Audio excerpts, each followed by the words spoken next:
На терен проблемот е повторно слабата имплементација на законите, проблемот е повторно тоа што во правосудниот систем гледаме многу долги и спори постапки и гледаме дека санкциите кои што нели се пресудуваат на сторителите се многу благи. И во таа насока мора да биде и понатамошното делување, ако станува збор за законодавството, значи потребно е и во тој дел кривичниот закон очигледно е потребно да се допрецизира.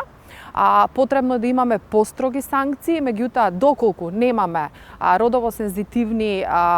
лица, обвинители, суди, кои што сето тоа ќе го испроцесираат, ние на крај пак нема да го видиме резултатот, пак ќе завршуваме жени кои што многу пати пријавувале и во центрите за социјална работа, и во полиција, и секаде каде што можеле насилство, а на крај нели некој ќе ги убие со 40 убоди од нож малтене на улица пред многу луѓе кои што го сведочат тоа. И за жал, дури и ќе осудат жената, односно ќе се поставува повторно прашањето што направила таа за да предизвика такво нешто.